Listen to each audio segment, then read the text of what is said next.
with your curated podcast news. I'm Ant McGinley in the UK. And I'm Amy J from the US. And with our first story, as originally reported in Bloomberg, according to the Edison Research Company, of the current top 10 podcasts in the US, none have debuted in the last couple of years. None. Zero, zilch, nada. Not a one. And that's interesting because what that means is we're talking about veteran podcasts like the Joe Rogan Experience, This American Life, Stuff You Should Know. These are all podcasts that have been around for way more than a couple of years. I think the average life is 7 years that they've been around. And if you take that a step further and you look at the top 50, only a handful have debuted in the last 2 years. So this is an interesting place to be for companies who are producing podcasts. They're finding that it is a very crowded market at this moment.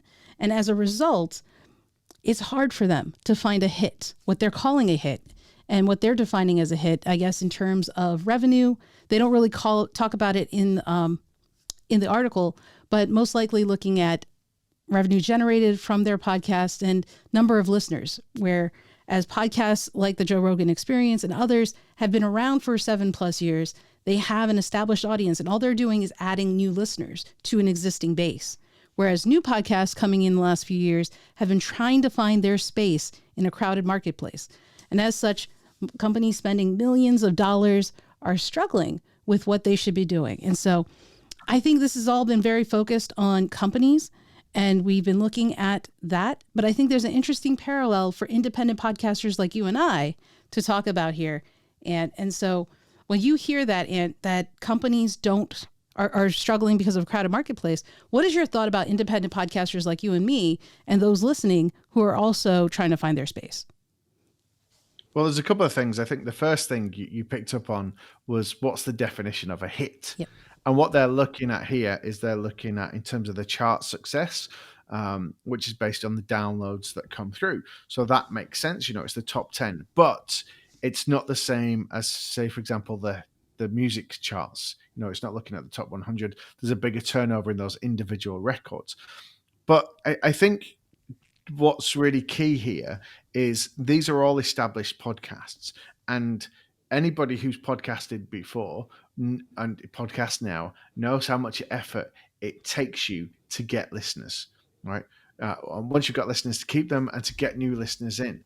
Now, one of the best ways, and Edison Research have pulled up on this and a couple of other surveys time and time again, one of the number one ways for people to hear about podcasts is word of mouth. Mm-hmm. So somebody that's already listening to that podcast recommending and saying, you should listen to this podcast.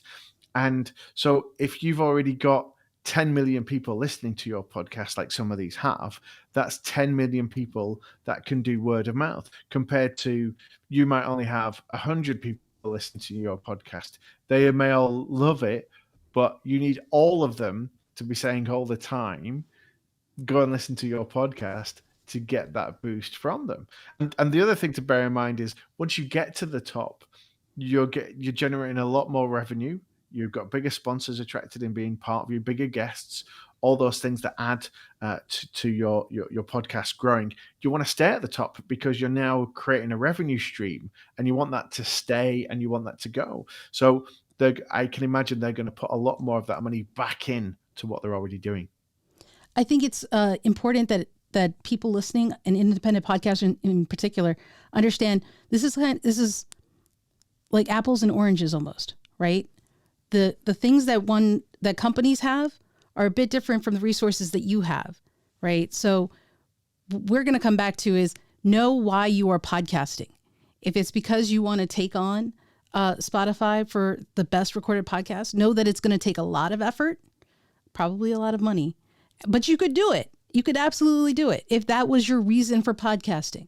But if your podcasting is to make an impact on your audience, then focus on that, and word of mouth increases, the revenue you generate for your own self will increase, right? That's where you need to be focusing, because I think sometimes we can get lost in what that means. There are a number of independent podcasters who are on the charts, and we've just been talking about the US. There are a number of hits in separate charts for other countries, like the UK, like in India. Everybody else has their own charts, guys. So, we always talk about the US, and I'm from here, but that doesn't mean you're not a hit where you are in what you're doing.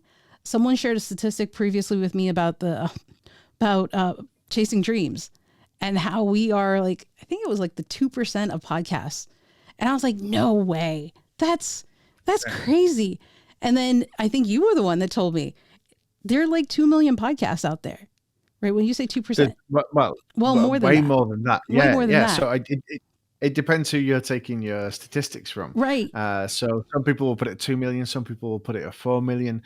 Estimates are that during lockdown alone, another 1 million podcasts were added. And what this is a news headline for general consumption. Yeah. And it's focusing on just 10 podcasts out of millions and millions that are out there. And also there's a little bit of negativity about this headline, which I don't like, which is almost, we saw this in the very early days of podcasting.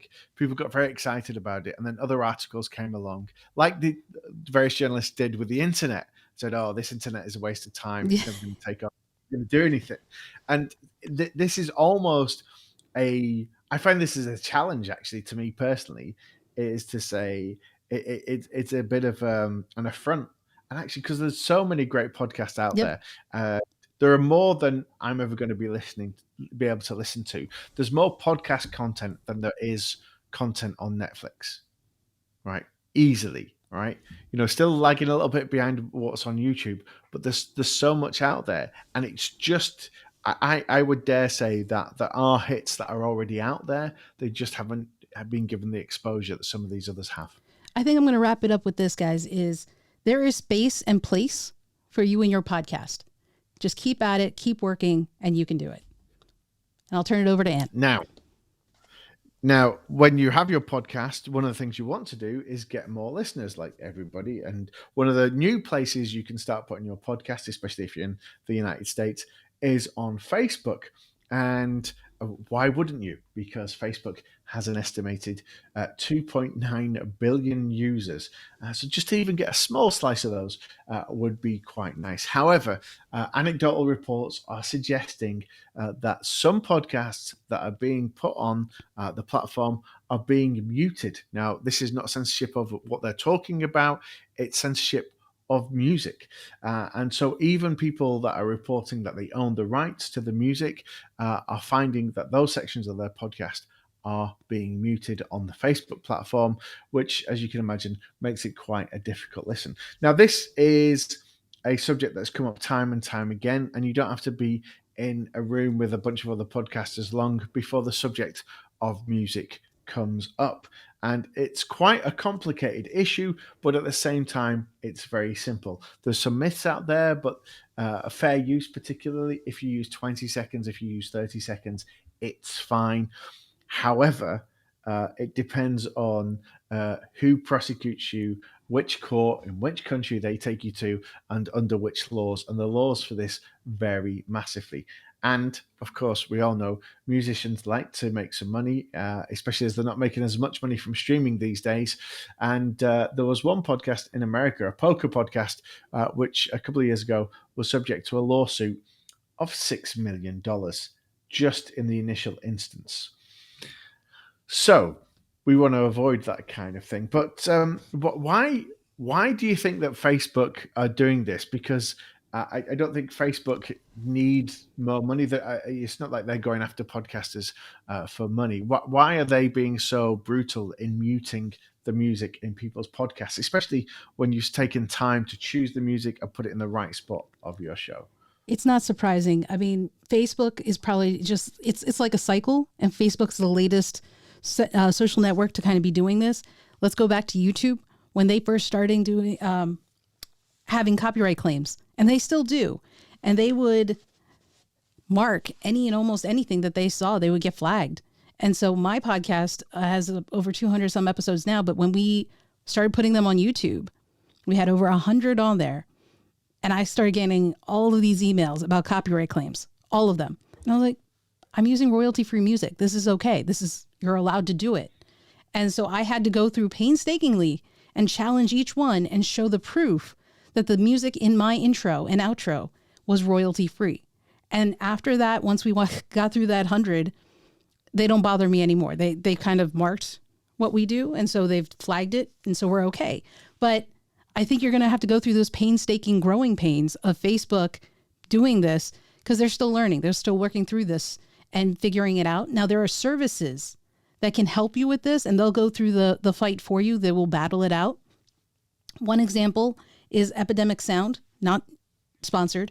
And they will, as long as you are a part of their subscription, they will fight that battle for you. They will connect on YouTube and recognize the license of the music you are using. And so I don't know if they have a Facebook connection just yet, but I wouldn't be surprised if that's the next step where they go to make it easier for people to use their music in podcasts. Now, I think this movement is part of Facebook trying to keep people within the platform, because up until they started giving this option, if you advertised your podcast, you had to then send a link which took them away from Facebook. Mm-hmm. So from Facebook's point of view, it makes sense to keep people in there. But then if the podcast is being played through Facebook, I think Facebook potentially would be liable for any rights to do with the music. So financially, it makes sense for them to just have this hard rule and mute it. But it does worry me because it's only a few seconds, but we have music on our show at the beginning and at the end, Yep. which you sorted out. That was your job to get the music. You've got the music there. Now, should I be worried? Are we going to face having silence at the beginning of the show, or the show being taken down It's possible from Facebook or other platforms? Not from any platforms, from Facebook because of this issue. So if we get flagged on YouTube, we have proof of a receipt of royalty-free music that's used. So I chose the option of using royalty-free music versus customized music, where someone creates it from scratch with no previous royalty-free music within, right? So if I had gone custom, it probably would have been about $500 to So have this an is for a intro. musician to create a piece of music for you. Yeah. And I looked into that. I have a guy, he's our audio engineer. He's wonderful, but we just started this and we didn't want to invest that much money into it just yet. So we opted for royalty-free music, which is a lot less, right? Way less. You can find it in a number of sources. And so we're using that at the moment. But I have the receipts so that if we do get flagged and tagged, we can protect ourselves. So that was the key. Okay, so your options then, if you are an independent podcaster, is that if you're going to use music, pay for it, particularly if you want to use a commercial track. Now, just bear in mind, it's not always straightforward. Even if you pay for it and you have the license for it, the license may not cover podcasts. It may not cover every territory in the world. And even though you've got those things, as Amy experienced, they may still err on the side of caution and remove the podcast for maybe 30 days or longer, which on the scale of things isn't a great deal. But if you've done a lot of publicity for your show, and then it disappears and takes you 30 days to come back, your next episode is probably going to be out by that point. So your second option, as Amy was highlighting there, is to look for music that's royalty-free, or something like Creative Commons or public domain. This is music that is over 75 years old. It's freely available, and you're able to use this similar to other works of art as well. The third option is just don't use any. If you can manage to, actually, on the scale of things, you've got one less thing to worry about. However, right now, it's time for us to risk the wrath of the music gods as we play our outro. Spot on in. Let's take that chance. So with that, I'm Amy J. And I'm Ant McGinley. Till next time, keep podcasting.